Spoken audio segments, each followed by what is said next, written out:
Well, I guess let's just look back just very quickly. Just talk to us about the main drivers for this really good number.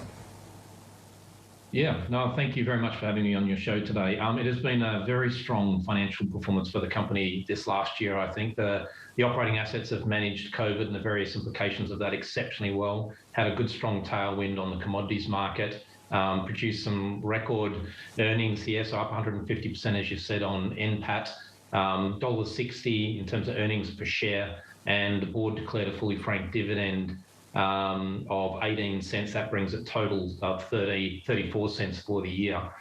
We also made some material decisions on our pipeline. So made a decision early in 2021 to invest in an expansion plan at Prominent Hill, an expansion plan at Carrapateena, and we're well progressed to making a new build decision on our new mine, potentially in the second half at West Musgrave. So very exciting year in 2021. I think it's going to be an exciting year in 2022.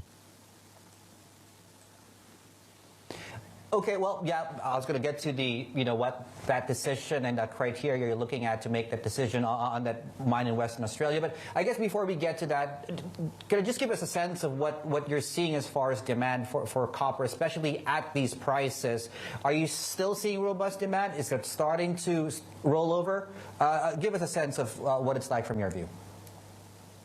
Yes, for sure. Look, I think there are two fundamental drivers that we're seeing in the copper market more generally. And this is coming as a result of much greater focus on decarbonisation around the world over these past couple of years. So the first pressure we're seeing is on operating assets themselves, with the obligation now to start decarbonising if they haven't already started that. But that also comes from new assets or potentially looking to get built. So the new challenges or impositions being put on mines to actually design their flow sheets and their operating models in the first place. So lots more pressure in that space, and that's all putting pressure, downward pressure on supply. And then conversely, in the demand side of things, with decarbonisation comes a much greater need for the elements and the metals that actually help us decarbonise, of course, which is copper, nickel, cobalt, and other metals like those. So we're seeing, I think, really strong drivers of increased demand for these metals over the longer term. We've been seeing that play out over the last couple of years, and I suspect we'll continue to see it play out over the next couple. Does it feel like a little bit like 2010 all over again, Andrew? I wonder, because if you take a look at exploration spending, capital raising, all hitting record highs at the end of last year, does it feel like another mining boom that is happening in Australia? I think the sector is fragmenting here. There are elements and metals that the future needs. There are metals that are going to help us clean the planet, decarbonise, clean up our emissions act, etc.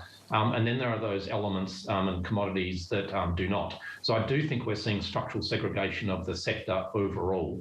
I think it's absolutely fair to say that we've seen far less exploration spend on commodities like copper over the last decade, and that's really leading to a gap in the future supply for copper more generally. So companies are racing to catch up in exploration.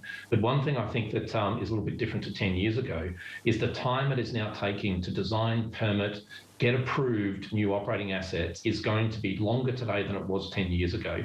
So there is a real challenge here. So companies do need to start exploring more than they have been, and they need to be taking a different approach to the way they engage stakeholders in the way they get approvals and build these operating assets. And how do miners like Oz Mineral do that? Is it more organic, or do you have to look at more M&A opportunities out there? Well, every company has their own strategy, of course. We have a great organic pipeline.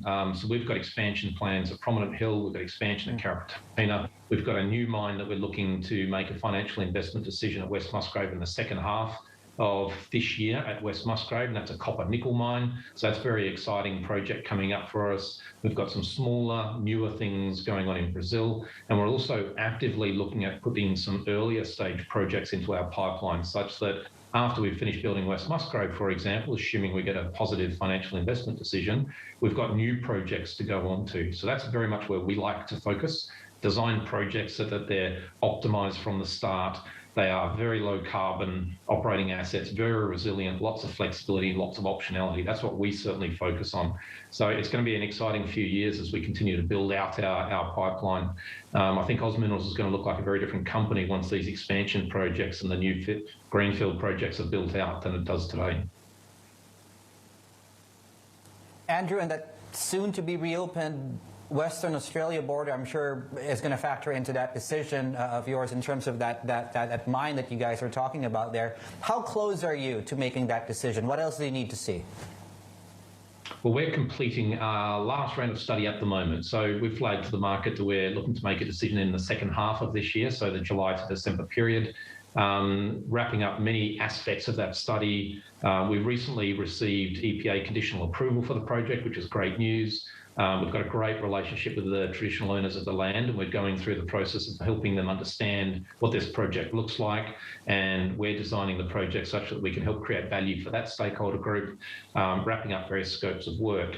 What we will need to see to make a positive investment decision will be some line of sight on the macro environment, the inflationary environment, the WA border itself and how WA manages COVID once it opens the borders, and just labour availability. So they're the sorts of things that we'll be looking at. We've built a company that delivers on its promises. It builds on schedule, it builds on time and on cost. And of course, when we take a decision in West Musgrave, we will want the confidence that we can do that again.